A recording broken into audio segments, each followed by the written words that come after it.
LeBron James and Steph Curry. Is it true? Is he the only one? And Jason Kidd. True.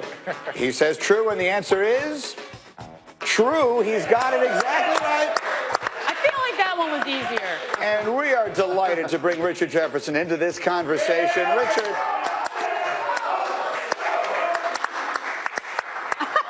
Wonderful to have you. And I would like to ask you quickly, because we mentioned that these are three immortal players that you played with. Can you see a thread of commonality amongst the three? We were just talking about greatness. Tiger Woods was talking about historical greatness. And you see these three guys who are historically great. Is there one thing you can point to that says this is something they have in common that makes them all great? I would just say that basketball is the first and second most important thing outside of their family. Right, family's number one, but then okay, well, what's one and two? It's basketball, right? It's not productions, it's not anything else, it's not fun. It's basketball. Jerry West has that great quote that if you aren't about winning, then you're not going to like being around me, right? Like winning is the most important thing to me, and I think all of those guys that's the thing that comes first. Interesting to think about it that way. I'll take you around the league. A lot of interesting things that are going on. And we've been talking a little bit here about the Raptors, and we saw them get knocked out of the playoffs, swept again by the Cavs. And as you might expect, Toronto was despondent after the loss. Listen here, Richard. Kyle Lowry reflecting on another postseason exit. We felt like we could possibly make the NBA Finals, and that was our goal. So, you know, it's always been a real goal for us, but, you know, this year was like, yo, that's the only thing that matters. To be the best, you got to beat the best, and we continuously, the last 3 years, have failed to the team that's made it to the finals the last 3 years.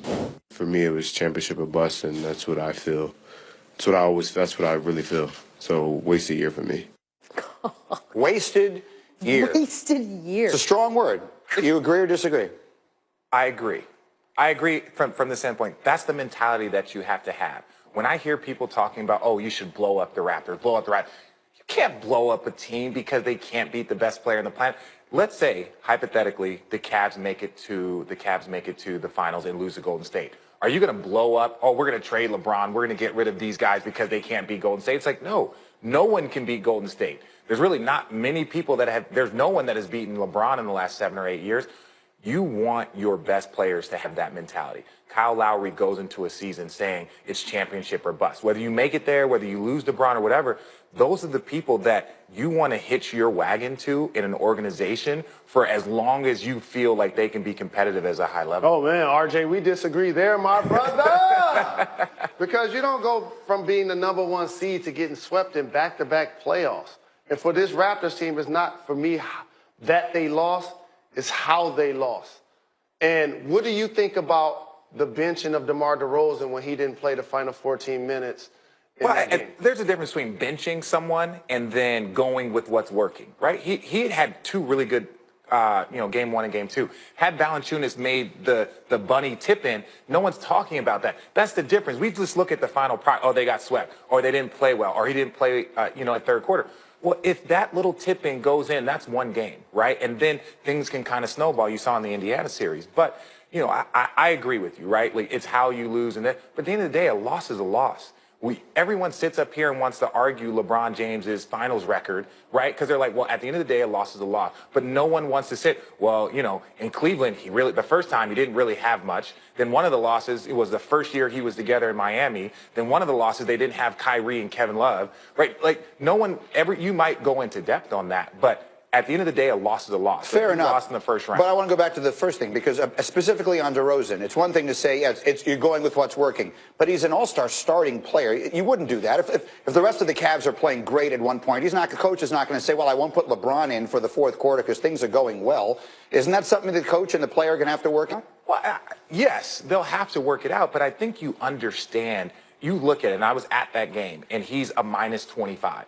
Right now, their bench, everyone knew that they had one of the best benches in the NBA, right? Their bench had carried them through many portions of this season. They talked about Kyle Lowry playing like 6 less games this year because the bench used to eat up so many minutes, right? Well, okay, if I've seen my bench win games, I've seen my bench get us back into games, then okay, well, maybe they're playing well. Kyle doesn't have it going, or DeMar doesn't have it going. Let's keep going with the bench guys.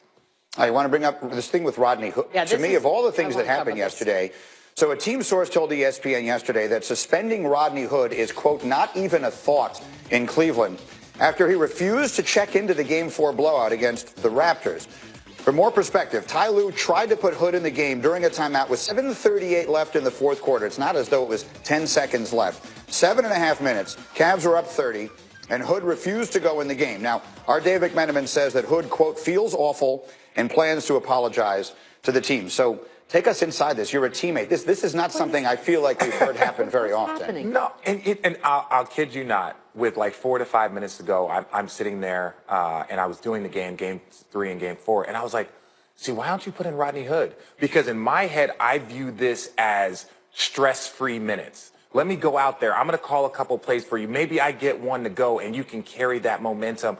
But there's an emotional aspect to it. You know, you don't play. And again, these are also narratives that the media likes to feed in. So I'm watching the feed on TV, right? And Jetty comes in the game, who took his rotational spot. And as soon as he scores, the first camera goes to Rodney Hood to get his reaction, right? Like, and Rodney was cheering him on. He was being a good teammate. But the fact that, like, let's find this story. Is this story real or what's going on? And so I just personally think that for a guy like this, it was an emotional situation. He's happy that they advanced. You know, he wants to play better. I think first and foremost, he wants to play better. And I don't think it's that big of a deal because he's... It seems weird, though, right? It is weird. You don't think it's that big of a deal that a player refused to go into the game? But it's also 7.5. It wasn't... Zaza's been coming in with a minute left, if at all. Like, that makes sense. Tristan Thompson, you know, I talked to him, and we did a podcast yesterday, or a couple of days ago, and he talked about my performance in the NBA Finals. So I would go in there in the bench, from the bench, in garbage time because Golden State had blown us out in game 1 and game 2. But I went in there aggressive. And then when Kevin Love got hurt, they were like, well, Richard's been playing good in the minutes we've been giving him. Let's use him. So you got to use every opportunity. If coach tried to give you 7 minutes, that 7 minutes can turn into 10, turn into 14, and it can also turn into 0, depending on how you look at it. This is a big-time learning experience for Rodney Hood because this is why I implore young people to play sports. It teaches you how to deal with adversity. He got traded. It was a headline. He's playing quality minutes. People thought he was going to contribute. There was a point he was a starter. Right. So you go from being in the lineup to being all the way out of the lineup. And how do you deal with the success when you're doing well, even though the team is winning or losing, or the team is winning without you? He didn't handle that moment well. Let me hold you there a minute because we took a quick break. We're coming back. Richard's not going anywhere. Want to mention SportsCenter is coming up 6 Eastern tonight on ESPN after PTI with a preview of Game 5, Philly and Boston.